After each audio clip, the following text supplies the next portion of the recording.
Chapter 1401. Ang mga puntos na nakuha mula sa pagkatalo sa mga combat pixie ay nag-iiba depende sa kanilang antas. 2 puntos lamang ang iginawad para sa pagkatalo sa pinakamababang antas na pulang pixie, sinundan ng 10 puntos para sa pagkatalo sa isang kahel na pixies. Ang mga dilaw na pixie ay nagkakahalaga ng 100 puntos, at ang mga berdeng pixie ay nagkakahalaga ng 1,000 puntos. Pagkatapos, ang mga cyan pixies ay nagkakahalaga ng 10,000 puntos, at ang mga blue pixies ay nagkakahalaga ng 100,000 puntos. Sa wakas, ang mga purple pixies ay nagkakahalaga ng nakakamanghang 1,000,000 puntos. Ang malaking pagkakaiba sa mga puntos ay mabilis na lumikha ng agwat sa mga iskor ng lahat. Ang pinakamataas na ranggo ay kay Shiloh Faraday, na nakakuha ng mahigit 10,000,000 puntos, habang si Mitchell ay nasa pangalawang pwesto na may mahigit 7,000,000 puntos. Ang agwat sa pagitan ng kanilang mga puntos ay kapansin-pansin. Bawat kalahok ay tanging ang kanilang sariling puntos at ranggo lamang ang makikita ngunit hindi ang sa iba. Nang dumating si Sebastian malapit sa lungsod bulang. Sinuri niya ang kanyang tablet. Ipinapakita nito ang 163,672 puntos, at siya ay nasa ika-368 na pwesto. Bumagsak siya mula sa higit sa ika-100 pwesto hanggang ika-300, at patuloy pa rin ang pagbaba ng kanyang ranggo. Ito ay dahil nakatuon siya sa paglalakbay kaysa sa aktibong panghuhuli ng mga combat pixie o pagnanakaw ng mga puntos mula sa iba. Ngunit hindi siya nag-aalala dahil ang mga ranggo sa yugtong ito ay pansamantala lamang. Habang papalapit na ang pagtatapos ng pagsubok, lalala ang kompetisyon para sa mga puntos, at tanging lakas lamang ang magtatakda ng mga panalo. Bagaman hindi siya gaanong nagmamalasakit sa mga puntos, ang panghuhuli ng mga combat pixies ay nagbibigay pa rin ng mga soul crystal, kaya kailangan pa rin niyang makahanap ng magandang lugar para manghuli. Nakita ni Sebastian ang City No. Siyam mula sa malayo. Sa unang tingin, mukhang kahawig ito ng lungsod bulang. 18, bagaman ang mga pader nito ay bahagyang mas mataas. Bago siya makapasok at makakuha ng impormasyon, isang sunod-sunod na pagsabog ang yumanig sa lugar. Ang mga pagsabog ay mabilis at malupit, na nagpapahiwatig ng isang marahas na salpukan ng enerhiya sa malapit. Lumingon siya sa tunog at nakita ang 3 figure, 2 babae at isang lalaki na hinahabol ng 4 na berdeng pixie na may anyong kwago.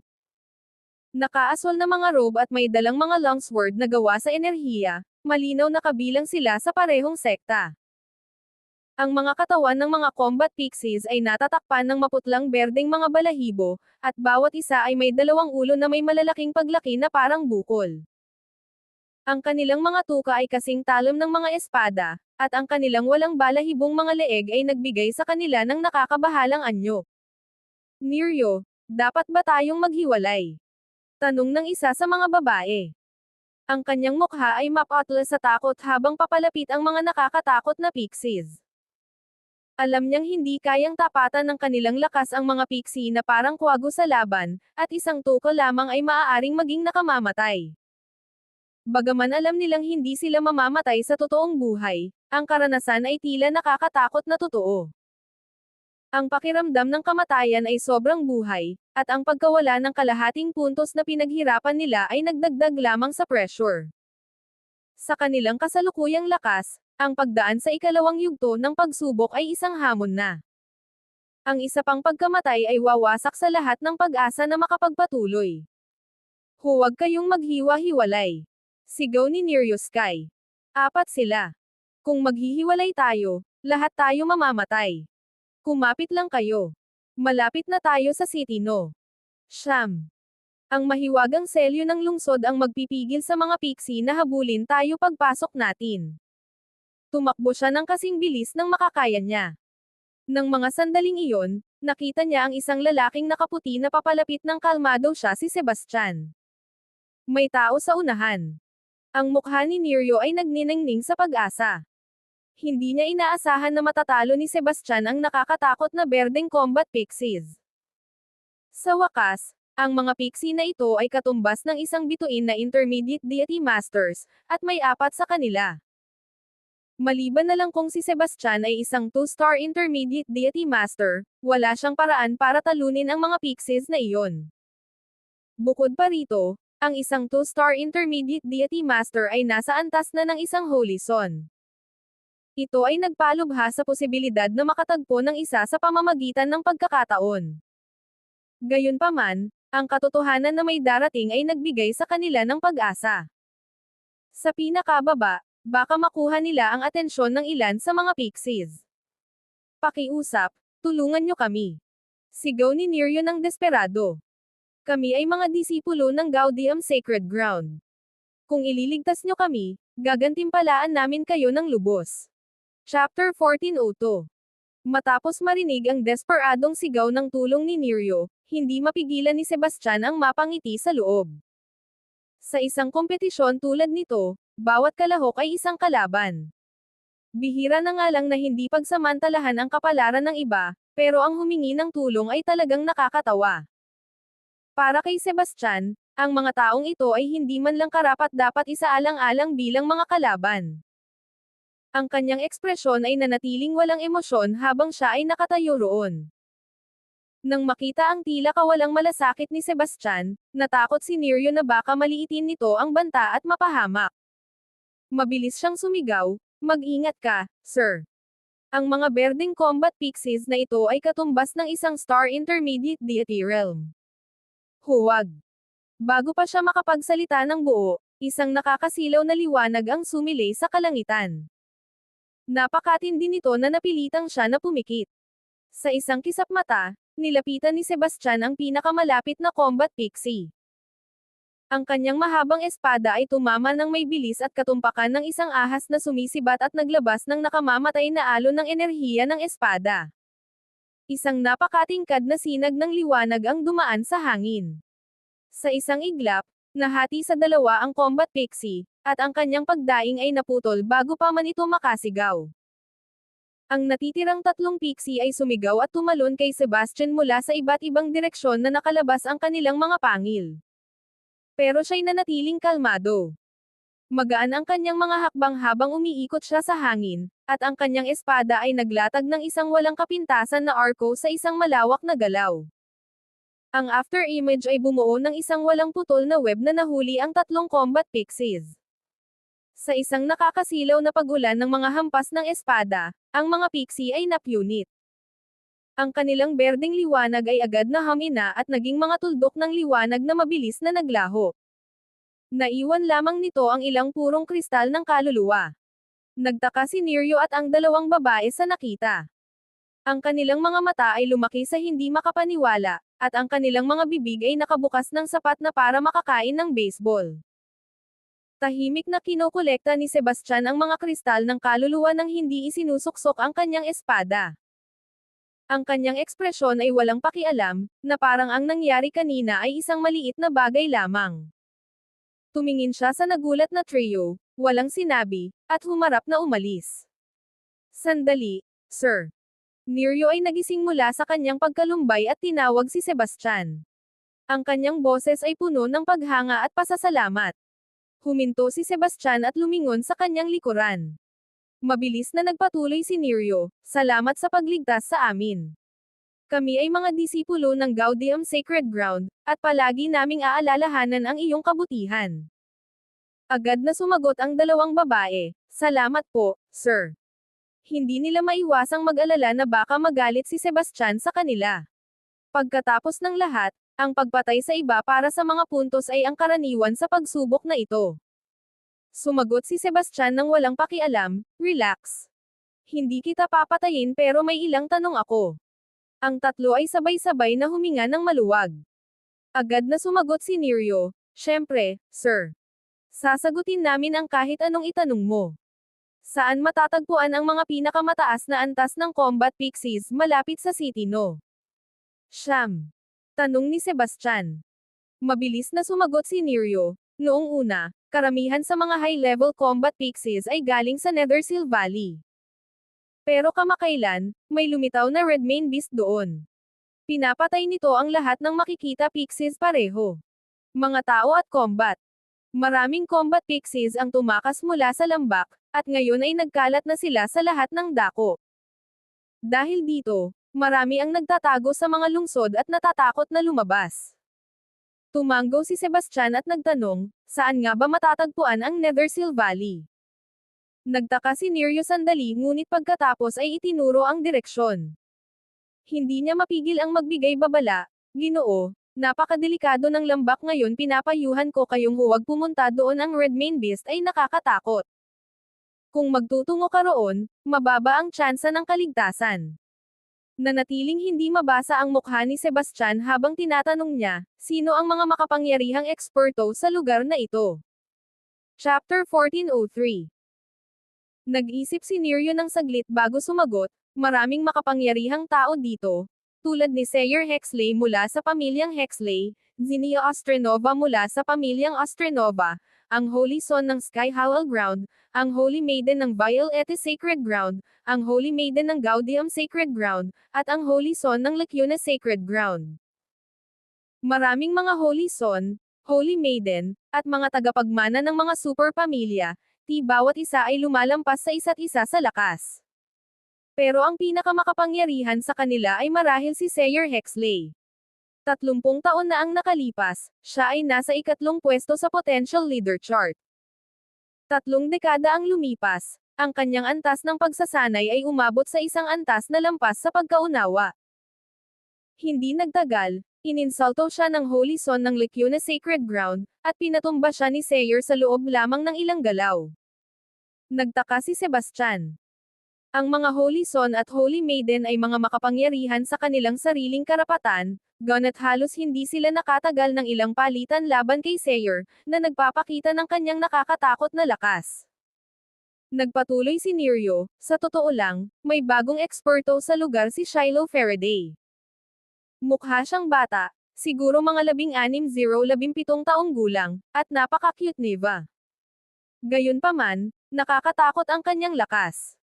Kamakailan lang, maraming tao mula sa Cloudwarden Sacred Ground ang nahulog sa kanyang kagandahan at sinubukang samantalahin siya, pero nauwi sila sa pagkamatay.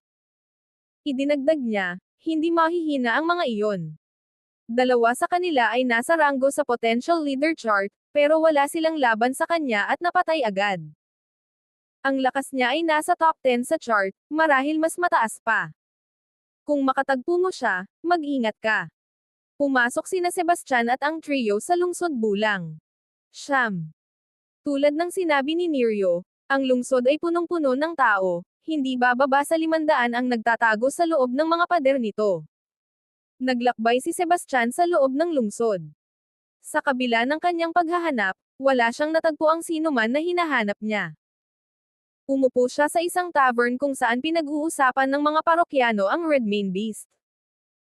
Inilarawan nila ito bilang isang demonyong halimaw mula sa impyerno, isang uhaw sa dugo, mabangis na nilalang na kayang magdulot ng takot sa sinumang makarinig ng pangalan nito.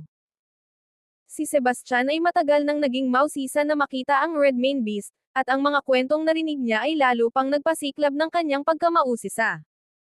Matapos niyang tapusin ang kanyang inumin, umalis siya sa lungsod at nagmadaling pumunta sa Nethersil Valley. Bigla, isang grupo ng mga combat pixies ang lumitaw sa harap niya. Ang kanyang mga mata ay kumikislap sa kasiyahan habang hinuhugot niya ang kanyang espada. Sabik siyang patayin sila para sa mga puntos at soul crystals. Maya-maya, isang grupo ng mga tao ang tumalon mula sa slide. Ang kanilang leader, isang matipunong lalaking nagngangalang Riker Jorel, ay sumigaw, "Tumigil kayo dyan. Ito ang aming teritoryo. Paano kayo naglakas loob na kumilos ng ganito rito?" Humithit si Sebastian at binigyan sila ng malamig at walang pakialam na sulyap. "At ano kung gagawin ko? Gagawin ko ang gusto ko." Pumutok ang mga mata ni Riker sa galit. "Nanggaling kami sa Lacuna Ground, naglakas loob kang kausapin kami ng ganyan." Isang payat na lalaking nagngangalang Kiran Talak, na nakatayo sa tabi niya, ay sumingit, "Tama. Narinig mo na ang tungkol sa Lacuna Sacred Ground, di ba? Maging matalino ka at magpila ka na para sa chopping block, kung hindi, sa tuwing makita ka namin, tapos ka na." Si Sebastian ay ngumiti ng pilyo, at isang masamang ngiti ang umikot sa kanyang mga labi. Lacuna Ground. Akala mo ba talaga na ganoon ka kahanga-hanga? Tingnan natin kung kaya mong patunayan yan. Ang grupo ng mga lalaki ay nagalit sa kanyang provokasyon. Sumigaw si Riker, patayin siya. Ipakita sa kanya ang mga kahihinatnan ng paglapastangan sa aming Lacuna Sacred Ground. Sa sinabi niyang iyon, sumugod sila kay Sebastian na parang kawan ng mga ligaw na lobo. Ang mga mata ni Sebastian ay kumikislap ng malamig na determinasyon habang siya ay sumugod pasulong. Ang kanyang espada ay nahugot sa isang iglap at tumaga sa hangin na parang kidlat na nag-iwan ng bakas ng dugo sa kanyang likuran. Ang mga miyembro ng Lacuna Sacred Ground ay nahuli sa kanilang kalakasan, at sa loob ng ilang sandali, ilan sa kanila ang bumagsak. Habang umaasa ang grupo sa kanilang dami, patuloy silang umatake ng walang ingat. Hindi natitinag, si Sebastian ay lumusot sa grupo ng may likidong katumpakan. Bawat hampas ng kanyang espada ay nakamamatay, at bawat galaw ay naglalabas ng isang tiyak na puwersa na nagdulot ng takot sa puso ng mga miyembro ng Lacuna Sacred Ground. Ah! Sumigaw ang isa pang lalaki habang nahuhulog siya sa lupa. Ang natitirang mga miyembro ay natatakot. Ang unang pagkabigla ni Riker ay naging galit. Sino ka? Alam mo ba kung ano ang ibig sabihin ng sumalungat sa Lacuna Sacred Ground? Chapter 1404. Ang pagyayabang ba ang tanging bagay na magaling ang mga disipulo ng Lacuna Sacred Ground? Pang-aasar ni Sebastian. Binabalaan mo ang kamatayan. Lahat, sabay-sabay tayong umatake at patayin siya. Sigaw ni Riker sa galit. Sinalubong niya ito ng isang malupit na atake laban kay Sebastian. Hindi nag-aksaya ng oras ang iba at sabay-sabay nilang inilabas ang kanilang pinakamalalakas na teknik.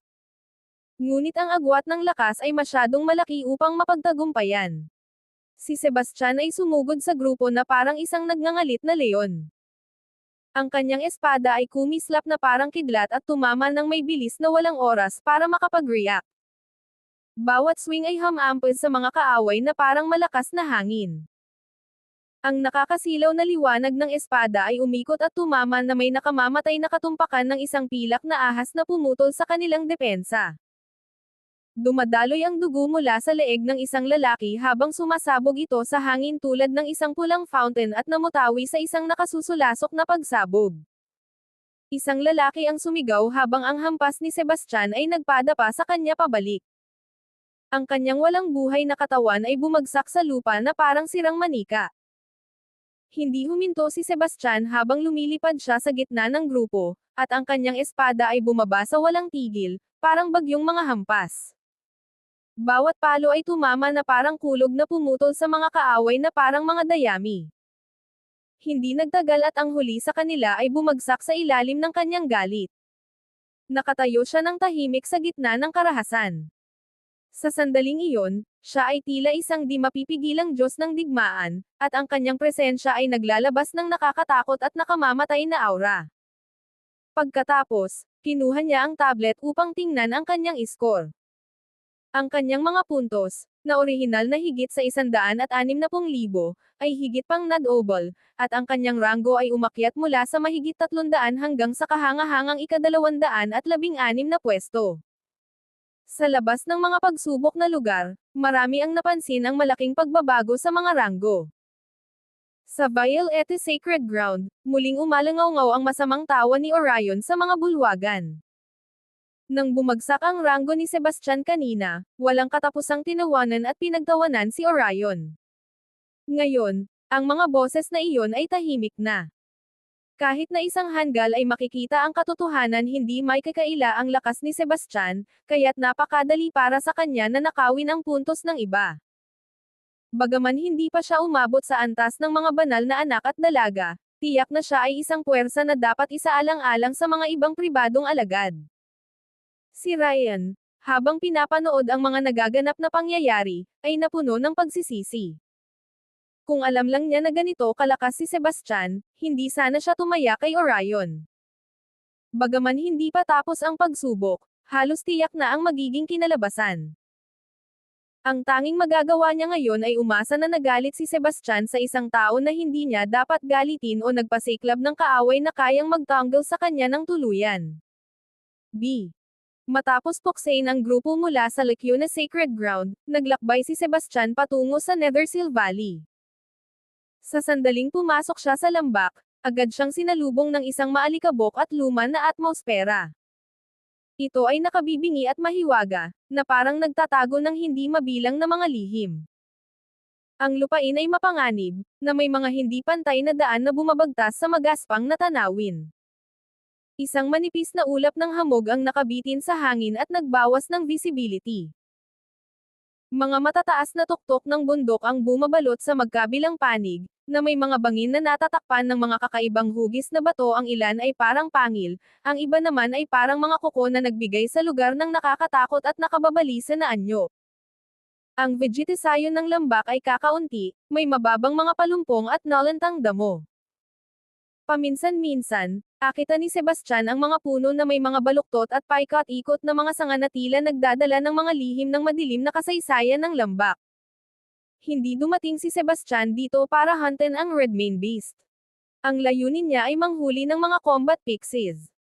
Bagaman marami na ang tumakas dahil sa presensya ng halimaw, mayroon pa ring sapat na bilang sa lugar na ito, at mataas ang kanilang antas. Hindi nagtagal matapos pumasok sa lambak, nakatagpo si Sebastian ng isang grupo ng mga dilaw na combat pixies. Walang pag-aalinlangan, hinugot niya ang kanyang mahabang espada at nagsimulang makipaglaban. Ipinagpatuloy niya ang pagpatay hanggang sa natapos ang araw. Samantala, ang mga miyembro ng Lacuna Sacred Ground, na pinatay ni Sebastian, ay muling nabuhay sa kalapit na lungsod. Yung turret adong yon ay naglakas loob na patayin kami. Ito ay labis na nakakagalit. Sigaw ni Riker sa galit.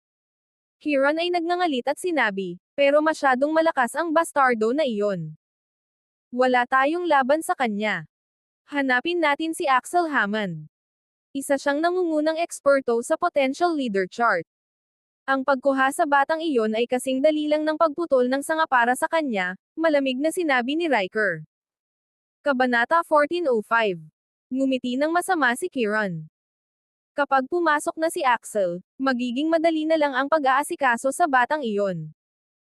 Papahirapan natin siya ng dahan-dahan hanggang magmakaawa siya para sa awa. Ang batang iyon ay mahuhulog sa isang bangungot kung saan hindi siya makakatakas sa kamatayan, pero hindi rin niya ito matatapos. Tumanggo si Riker nang may pag-aproba at pagkatapos ay nakipag-ugnayan sa kanilang mga kapwa-disipulo sa lungsod upang alamin ang kinaroroonan ni Axel. Swerte sila dahil kakabalik lang ni Axel mula sa labas at nagpapahinga. Agad na natagpuan ni Riker at Kieran si Axel sa isang patio. Ang malapad na pangangatawan at namumulang mga kalamnan ni Axel ay kahawig ng isang tore ng bakal. Ang kanyang mukha, malamig at mahigpit na parang inukit mula sa bato, ay naglalabas ng isang mapang-ipang aura. Kamusta, Axel? Magalang na binati ni Riker. Lumingon si Axel at tinignan sila ng malamig.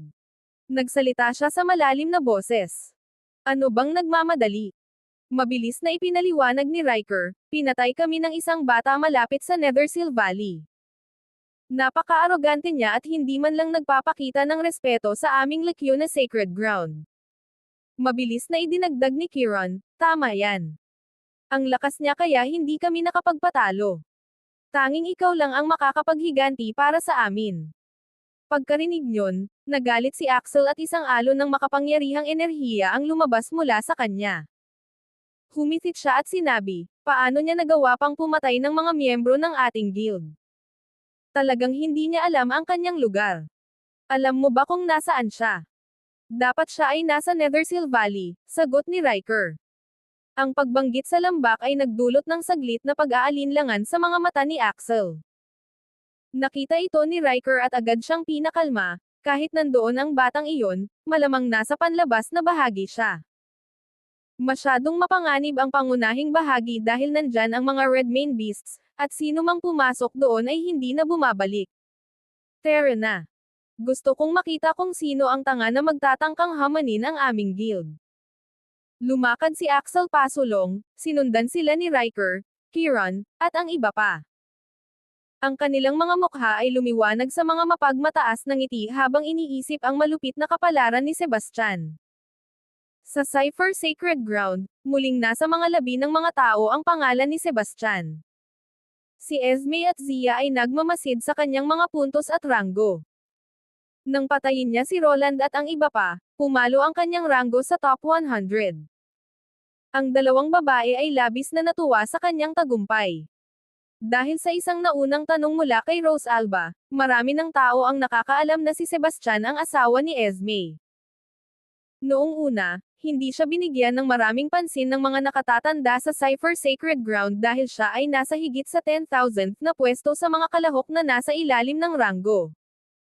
Ngunit nagsimula silang mapansin siya nang makapasok si Sebastian sa top 100. Nagpadala pa nga si Rose Alba ng tao sa Windwalker Kingdom sa katimugang rehiyon upang mangalap ng impormasyon tungkol sa kanya. Ang disipulo na ipinadala ay bumalik na may balita. Ginang Ashcroft, may isang tao na talagang pangalanan Sebastian Wilder sa kaharian ng Windwalker, at malamang na siya ang asawa ni Esme. Mabilis na tinanong ni Esme, sumali ba siya sa Sovereign Trial? 5 taon na silang hindi nagkikita, at labis siyang namimiss siya. Ngayon, nang marinig ang balita tungkol sa kanya, halos hindi niya mapigilan ang kanyang kasabikan. Nagpatuloy ang disipulo, kumulekta ako ng impormasyon mula sa iba't ibang pinagkukunan. Pumasok siya sa isang lokal na akademya 2 taon na ang nakalipas at hindi nagtagal ay pumasok sa Royal Academy ng Windwalker Kingdom. Lihim niyang itinatag ang Supreme Merchants Guild, na mabilis na lumago at ngayon ay ang pangalawang pinakamalaking guild ng mga ngalakal sa katimugang rehiyon. Pagkatapos, pinatay ni Sebastian ang isang elite na disipulo mula sa Gaudium Sacred Ground, si Calex Guggenheim. Ang kanyang lolo, si Ginoong Guggenheim, ang ikapitong nakatatanda, ay pumunta upang harapin si Sebastian ngunit hindi na bumalik. May ilan na nagsasabi na siya ay pinatay ni Sebastian at ng kanyang grupo ng mga eksperto. Sa takot sa paghihiganti mula sa Gaudium Sacred Ground, sumali si Sebastian sa Violete Sacred Ground ilang buwan na ang nakalipas, kung saan tinanggap siya bilang isang pribadong alagad dahil sa kanyang talento. Lumahok din siya sa Sovereign Trial hindi pa matagal na panahon. Chapter 1406.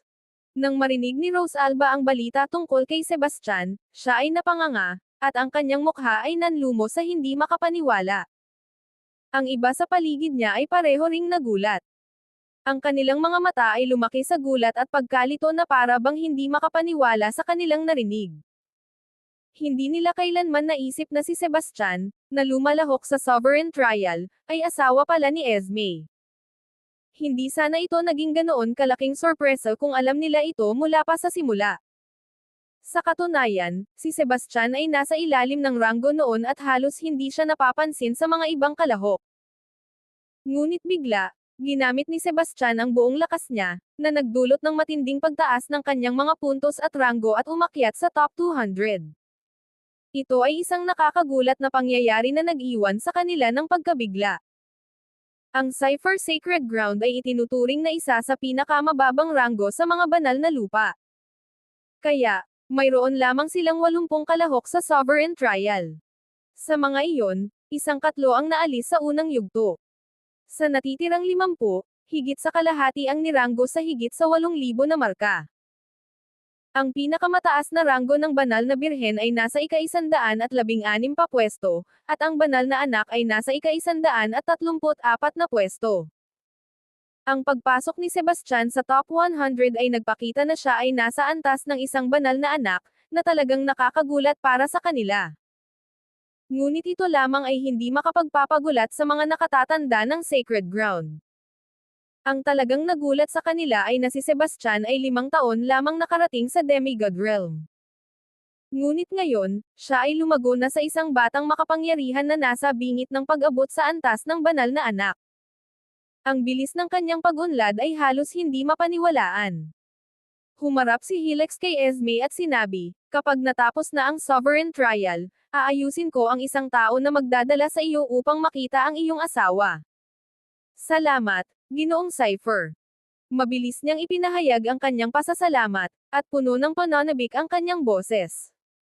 Bagaman maganda ang kanyang pagsasanay, malayo pa rin siya kay Sebastian. Walang anumang malaking tagumpay, Umabot lamang siya sa 6 na bituin demigod realm. Sa mundong ito, ang ganitong antas ay medyo karaniwan. Mahirap na lumipad pabalik sa southern region sa kanyang kasalukuyang antas, at mapanganib ang paglalakbay. Binalaan din ni Rose Alba si Esme na huwag umalis sa sacred ground maliban kung maabot niya ang Lesser Deity Master. Pero sa talento ni Esme, aabutin ng dekada ng matinding pagsasanay para maabot ang antas na iyon. Habang papalapit na siya sa kawalang pag-asa, biglang may dumating na sorpresa talagang aayusin ni Helix na may magdadala sa kanya para makita si Sebastian. Ito ay isang biyayang hindi niya inaasahan. Nagpatuloy si Helix, huwag mo akong pasalamatan agad. May isa pa akong gawain para sa iyo. Ano iyon? Tanong ni Esme nang may pag-usisa. Pakumbansihin mo ang asawa mo na sumali sa aming Cypher Sacred Ground, inutusan niya. Pero, sabi niya nang may paglaalinlangan. Ginoong Cypher, sumali na ang asawa ko sa Violette Sacred Ground. Paano siya makakasali sa aming guild? Hiniling ni Helix, kung ganoon, kumbansihin mo siyang lumipat ng katapatan. Kung papayag siyang sumama sa amin, bibigyan ko siya ng katayuan bilang isang pribadong alagad at gagantimpalaan kita ng sagana. Tumatagilid ang mukha ni Esme. Alam niya na ang pagpapalit ng katapatan ay nangangahulugang pagtataksil sa Violette Sacred Ground, at ito ay isang tabo sa mundo ng martial arts. Ngunit hindi siya makatanggi ng tuwiran, sinabing, susubukan ko ang aking makakaya. Hindi ito tungkol sa pagsisikap mo. Kailangan mong tapusin ang gawain na ibinigay ko sa iyo, sabi niya sa isang matigas na tono. Ito ay hindi na isang kahilingan kundi isang utos. Bumagsak ang kanyang puso nang maramdaman ang bigat ng presyon, ngunit pinigilan niya ang kanyang mga ngipin at sinabi, "Oo, Ginoong Cypher. Gagawin ko ang aking makakaya." Tumingin si Rose Alba at ang iba pa kay Esme na may komplikadong ekspresyon. Alam nila kung gaano kahirap ang gawain na ito para sa kanya, ngunit hindi maaaring suwayan ang utos ni Helix. Sa mga lupain ng Sovereign Trial, wala ni Katie Ting na ideya si Sebastian kung paano nagdudulot ng labis na kaguluhan ang kanyang pagtatanghal. Sa mga sandaling iyon, nakatuon siya sa panghuhuli ng mga mas mataas na antas ng combat pixies. Habang umuunlad ang kanyang antas ng panloob na kaluluwa, hindi na gaanong epektibo sa kanya ang mga karaniwang kristal ng kaluluwa. Tanging mga soul crystal na iniwan ng mga berdeng combat pixies ang kapakipakinabang, at kahit ang mga iyon ay may minimal na epekto. Kaya, kinailangan niyang mag-focus sa paghahanap ng cyan o kahit na mas mataas na antas ng mga combat pixies. Habang naghahanap ng mga pixie, biglang nakarinig si Sebastian ng kaguluhan sa malayo. Tumalon ang kanyang puso, at agad siyang naging alerto. Maingat siyang lumapit sa ingay at nakita ang mga tao na nagmamadali papunta sa kanya. Ang nangunguna sa grupo ay isang matangkad na lalaki na may masamang balak sa kanyang mga mata. Malapit, may isang grupo na nangangaso ng mga combat pixie, at isang babae na nakasuot ng dilaw ang kasama nila. Ang kanyang marikit na figure at pinong mga katangian ay namutawi. Wala nang iba kundi si Lydia, ang tagapagmana ng Skyward Chamber of Commerce. Chapter 1407. Ang mga tao sa paligid ni Lydia ay lahat miyembro ng Skyward Chamber of Commerce kabilang sina Wesrick at Samson. Sebastian. Kumislap ang kanyang mga mata sa gulat nang makita siya. Nang malapit na siyang tumakbo nang biglang hinawakan ni Jendrik ang kanyang braso. "Huwag kang lumapit. Mukhang may problema siya," sabi niya. Ano pang hinihintay natin? Tara na, tulungan natin siya, sabi ni Lydia na may pag-aalala. Nagsalita si Wesrick. "Ginang Lockhart, kilala ko ang lalaking iyon. Siya si Axel Hammond mula sa Lacuna Sacred Ground, isang top-ranked na master sa Potential Leader Chart. Mas mabuting huwag na tayong makialam dito." Tumanggo si Samson bilang pagsang-ayon. "Tama ka. Ang mga tao mula sa Lacuna Sacred Ground ay hindi dapat bastyusan. Si Axel ay hindi lang malakas kundi mapaghiganti rin. Kung tatawagan natin siya, wala tayong ibang aasahan kundi problema sa hinaharap." Lalo pang nag-alala si Lydia nang marinig iyon. "Jendrik, Please gumawa ka ng paraan para mailigtas siya. Nagbago ang kanyang ekspresyon at naging seryoso. Si Axel ay nasa ika-77 na pwesto sa potential leader chart. Ang lakas niya ay katumbas ng karamihan sa mga Holy Sons. Wala akong laban sa kanya. Ano ang gagawin natin? Hindi tayo pwedeng tumayo lang at panoorin siyang mamatay, di ba? Ang kanyang mga mata ay puno ng luha. Wesrick sa lihim na umaasang malapit nang magtapos si Sebastian at sinabi, palaging mali ang pinipiling kaaway ng tanga na ito. Bakit pa niya kailangang provokahan si Axel? Kung mamamatay siya, siya rin ang magdadala nito sa sarili niya. Habang sila'y nag-uusap, nilapitan ni Axel at ng kanyang grupo si Sebastian. Si Axel ay matangkad at nakakatakot. Naglalabas siya ng isang nakakatakot na aura na nagpapaluhod sa lahat ng nasa paligid niya. Sa likuran niya ang mga taong pinatay ni Sebastian dati, kabilang sina Riker at ang iba pa. Pagkakita ni Riker kay Sebastian, sumiklab ang kanyang galit. Walang hiya ka. Sa wakas, natagpuan din kita. Ngayon, ipapagsisihan mong ipinanganak ka. Itinuro ni Kieran si Sebastian at ngumisi. Batang pasaway, nandito na si Axel. Bumaba ka at magmakaawa ka. Sumama ang iba at inutusan si Sebastian na lumuhad at humingi ng tawad. Sa kanilang mga mata, siya ay isang walang kalaban-laban na tupa na naghihintay na katayin.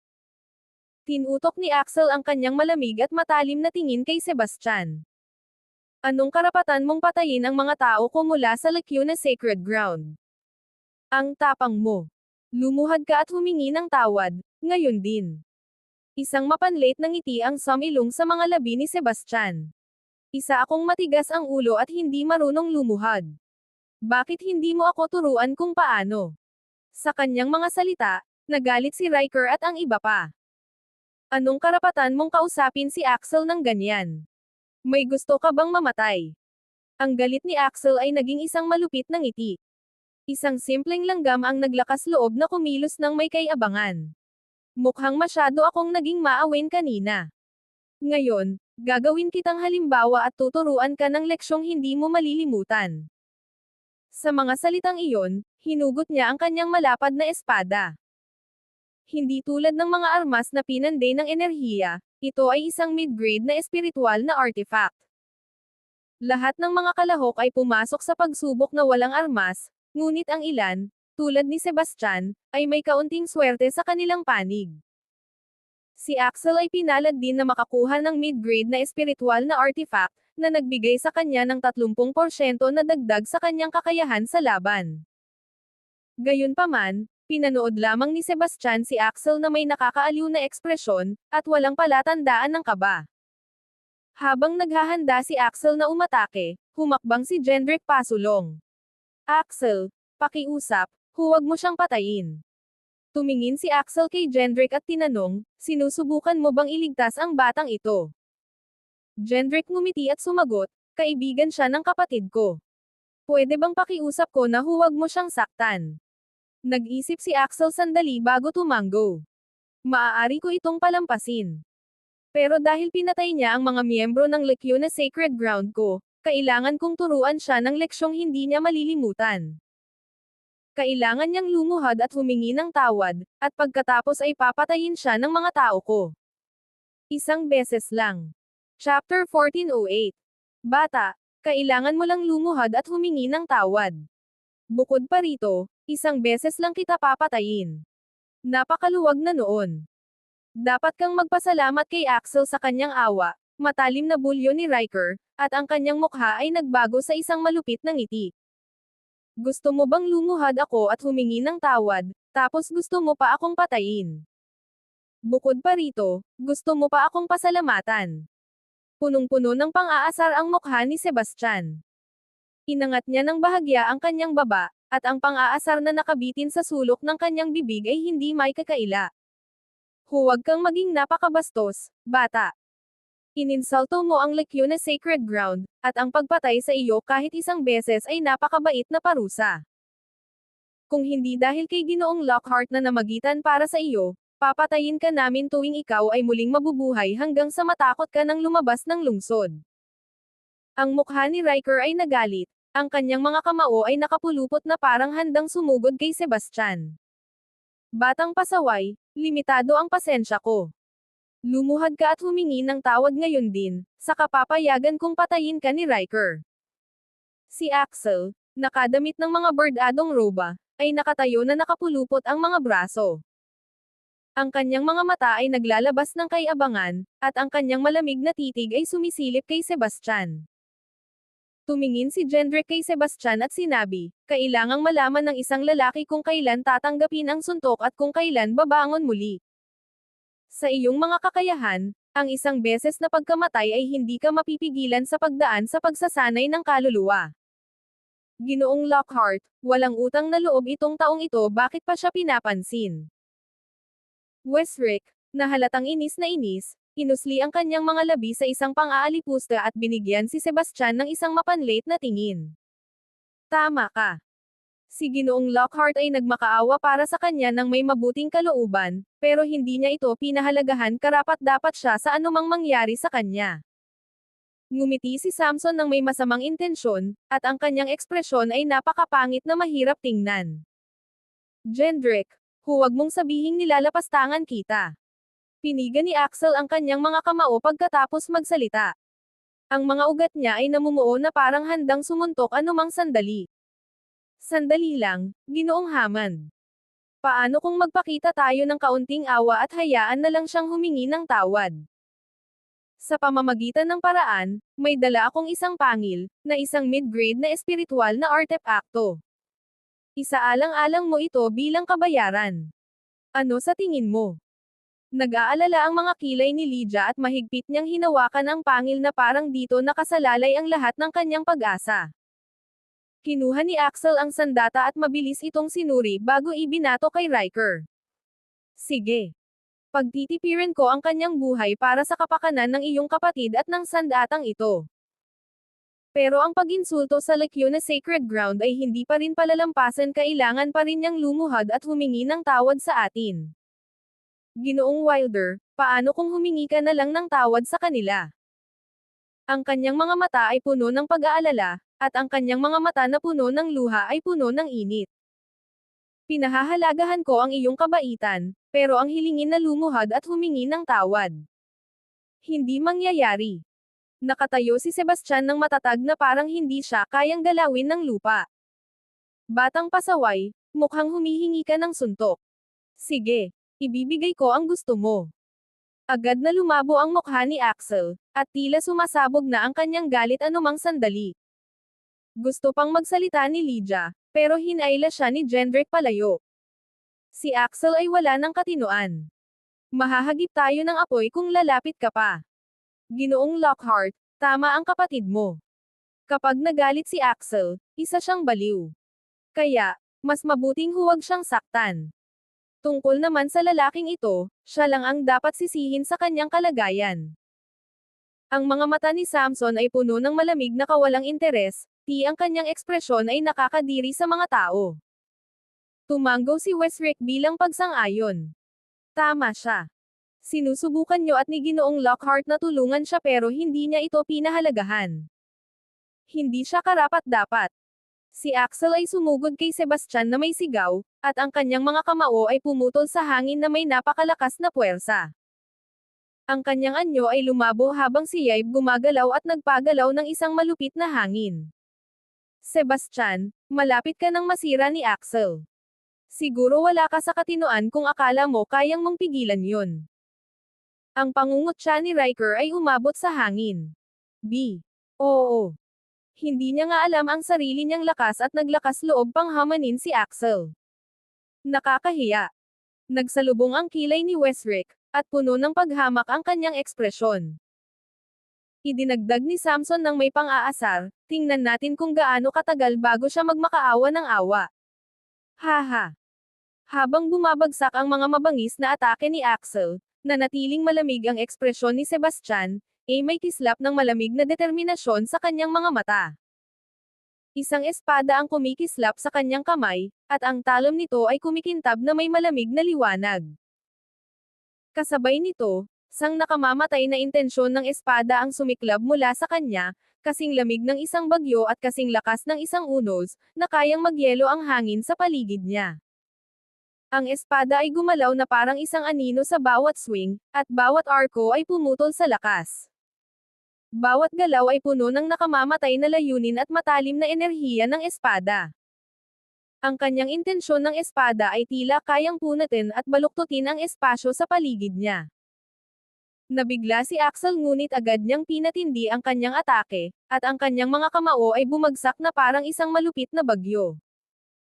Nanatiling kalmado si Sebastian, at bawat hampas ng kanyang espada isang tulak, isang depensa, o isang saksak ay tiyak na nailihis ang mga palo ni Axel. Paminsan-minsan, siya ay sumasagot ng mabilis na mga palo at nag-iiwan ng mababaw na mga sugat sa katawan ni Axel. Ang kanyang intensyon ng espada ay sumiklab sa bawat galaw at pinressure si Axel ng halos nakakabinging lamig. Paano ito posible? Ang batang ito ay talagang nakatayo laban kay Axel. Ang boses ni Riker ay nanginginig sa kawalang paniwala na nakasulat sa kanyang mukha. Gendrick ay nagmukhang masungit, at ang kanyang mga mata ay kumunot sa pag-aalala. Nabigla siya sa takbo ng mga pangyayari. Ang kumpiyansa ni Axel ay nag-alinlangan ng mapagtanto niyang ang lakas ni Sebastian ay lumampas sa kanyang mga inaasahan. Ngunit si Sebastian ay lalong naging masungit sa bawat palitan at ang kanyang momentum ay patuloy na tumataas. Lumitaw siya sa likod ni Axel sa isang kisap mata, at ang kanyang espada ay tumama na parang isang makamandag na ahas. Kasabay nito, ang layunin ng espada ay kumapit kay Axel tulad ng isang anino habang walang tigil itong umiikot sa paligid niya. Chapter 1409. Mabilis na lumingon si Axel upang harangan, ngunit masyado siyang mabagal nang ang espada ay humampas ng malalim sa kanyang braso. Umungal si Axel, at umabot sa sukdulan ang kanyang galit. Sebastian ay ngumisi. Natapos na ito. Sa mga salitang iyon, ang kanyang espada ay sumiklab sa maliwanag na liwanag at nagpadala ng mga alon ng matatalim na enerhiya na lumipad. Ito ay pinuno ng napakalakas na layunin ng espada at binalot si Axel na parang lambat. Ang intensyon ng espada ay pumutol sa lahat ng nasa kanyang daraanan, at hindi nakatakas si Axel. Maraming enerhiya ng espada ang tumama kay Axel, at siya'y sumigaw sa sakit. Ang kanyang katawan ay pinakawalan, at pagkatapos ay bumagsak siya ng mabigat sa lupa. Samukha siya ng isang bangkos ng dugo, at ang kanyang katawan ay naglaho sa isang tuldok ng liwanag at naglaho. Sila Riker, Gendrick, at ang iba pa ay napanganga sa gulat at hindi makapaniwala sa kanilang mga mata. Hindi nila kailanman naisip na kayang talunin ni Sebastian ng napakadali ang makapangyarihang Axel. Ang lugar ay biglang naging tahimik na parang namatay. Pagkatapos, ang nakakatakot na titig ni Sebastian ay humaplo sa kanila. Ang kanyang layunin ng espada ay tila nananatili sa hangin, na nagpadala ng alon ng takot sa kanilang mga puso. Ang laban ay natapos ng mabilis, at ang kinalabasan ay kabaligtaran ng inaasahan ng lahat. Si Axel, na ang lakas ay halos kasing tindi ng isang banal na anak, ay napatay kaagad ni Sebastian. Lahat ng naruroon ay nagulat, at ang kanilang mga mata ay lumaki sa gulat at kawalang paniniwala. Lumutang ang takot sa mga mata ni Riker habang naguguluhan siyang sinabi, paano nangyari to? Wesrick, naguluhan, sinabi sa nanginginig na boses, siya. Talagang pinatay niya si Axel. Naging mapatla ang mukha ni Kieran. Ang kanyang mga binti ay nanginginig, at nawala na ang lahat ng kanyang tapang.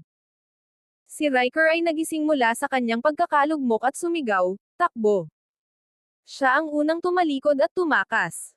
Si Kieran at ang iba ay mabilis na nakabalik sa katinoan at sumunod kay Riker. Sinundan ng tingin ni Sebastian ang kanilang mga nag-aatres na anyo, at siya'y humikbi. Sa isang kisap mata, ang kanyang anyo ay kumislap at lumitaw sa likuran nila na parang multo na humahabol. Tumakbo sina Riker at ang iba pa para sa kanilang buhay na may takot sa kanilang mga puso. Sinasumpa nila ang kanilang sarili dahil wala silang sapat na bilis. Ngunit ang kanilang bilis ay hindi kayang tapatan ng kay Sebastian. Hindi nagtagal at nahabol na niya sila. Humalaklak siya at itinaas ang kanyang espada upang maglabas ng isa pang alon ng nakamamatay na enerhiya ng espada. Sumigaw si Riker nang tumama sa kanya ang enerhiya ng espada, at ang kanyang katawan ay agad na napunit. Mas pinilit pa ni Kieran ang sarili niya, pero wala itong silbi. Maraming pang enerhiya ng espada ang kumislap, at lahat ay nagdusa ng parehong kapalaran tulad ni Riker.